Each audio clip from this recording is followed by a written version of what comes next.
Hey guys, welcome to my legal classes. This is Ganesh Pujari, and in the series of Indian Evidence Act, we are focusing on chapter 10, which is all about examination of witness covered between section 135 to 166.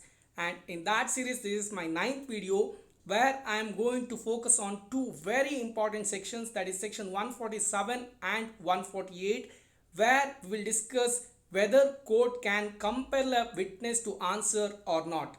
Now, when we discuss about chapter 10, the beauty is you cannot discuss a provision alone.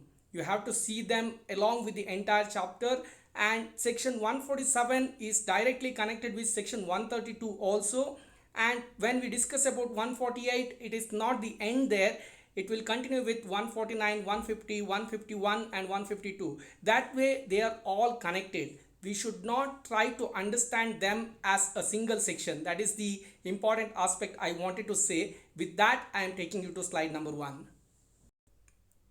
Section 147 is a very easy section if you have already understood section 132. Yes, it has a straight reference to section 132, and nothing to worry. I will show one slide on section 132 which will refresh your mind.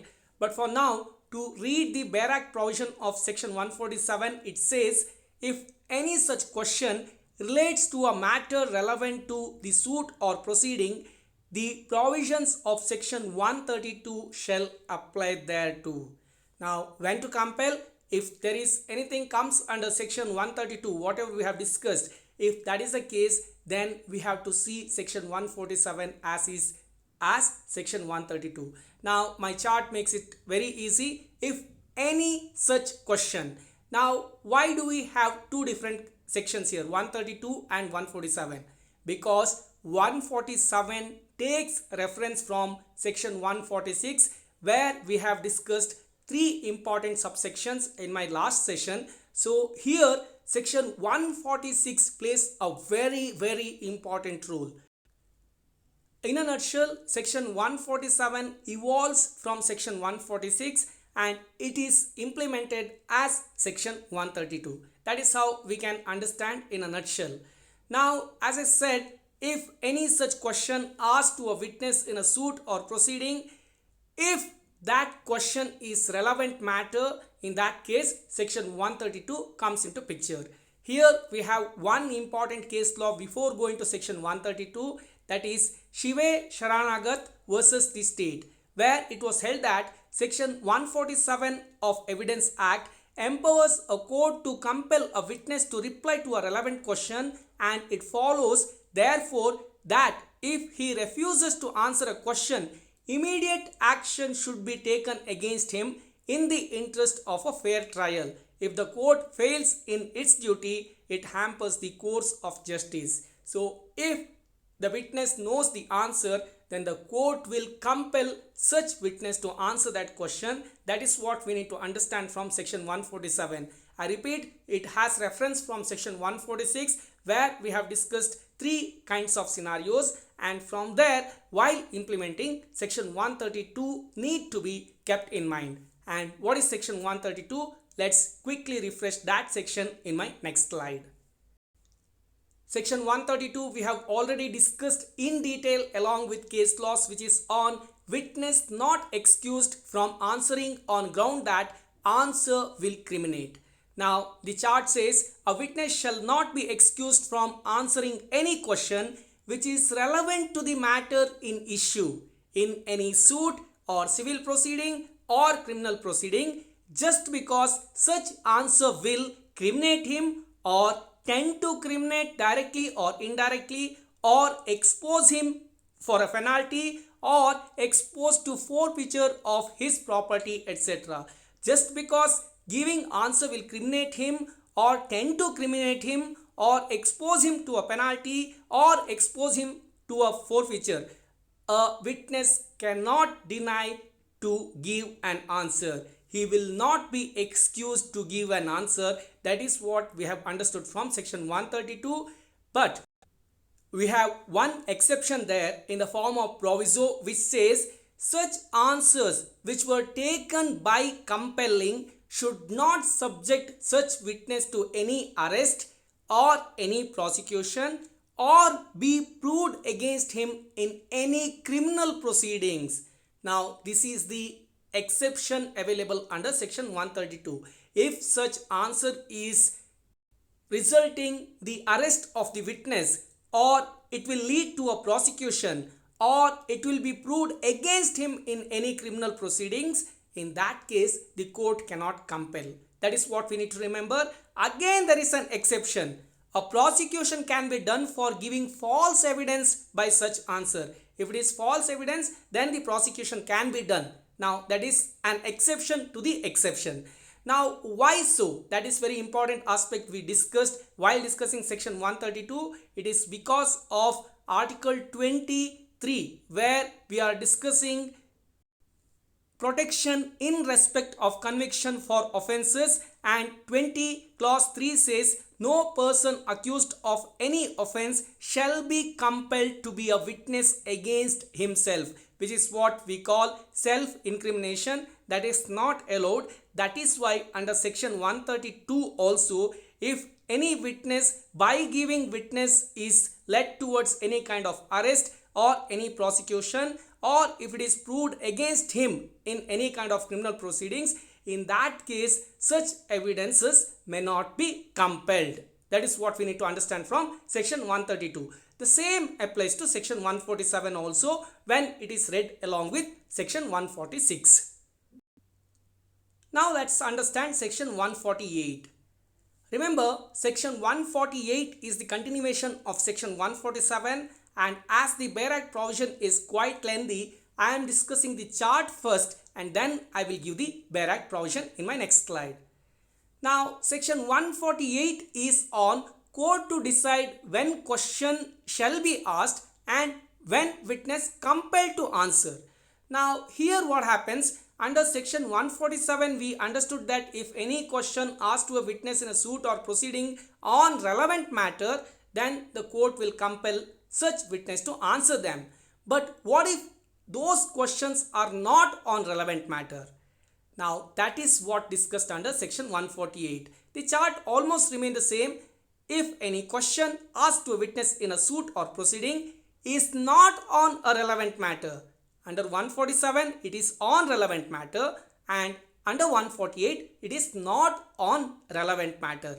In such case, court shall decide whether to compel the witness to answer or not to compel the witness to answer. Here, court has its discretion when the question is not on relevant matter. Now, court cannot decide on all kind of questions. If the questions are coming under the provision of section 146 subsection 3, in that case court cannot decide. Now, those questions which are affecting the character of the witness by injuring his character, which a counsel has got a power during cross-examination under section 146 subsection 3, that will not be decided by court. If the questions are coming from that angle, court cannot decide. Other than that, if there are any other questions which are not on a relevant matter, then the court shall decide whether to compel the witness to answer on those questions or not. And further, court may warn the witness that he is not obliged to answer it. Now, you might be thinking, why the court is warning the witness that he or she is not obliged to answer it? Remember, rights are rights of everyone. Now, if a witness is not aware of his rights, it is the responsibility of the court to tell that he or she has certain rights and he or she is not obliged to answer every single question that is coming in front of them. Most of the witnesses are not aware of Article 23, etc. Now, here comes the role of the court to educate such witnesses and protect them also. That is why we have law in this way, which is very beautiful. Now, while using the discretion of the court also needs to keep certain aspects in its consideration, and here under section 148, 4 such important considerations are discussed, and let's try understand them also before I go to the Bail Act provision. The first one is court to consider those questions as proper questions for which the answer given by the witness will help the court to make an opinion, or which would seriously affect the opinion of the court related to the credibility of the witness for which he is going to be testified.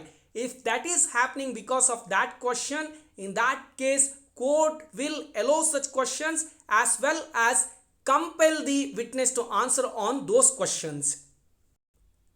Secondly, court will consider those questions as improper questions for which the answers which are given by the witness will not or slightly affect the opinion of the court as to the credibility of the witness. There the court will consider questions as improper questions.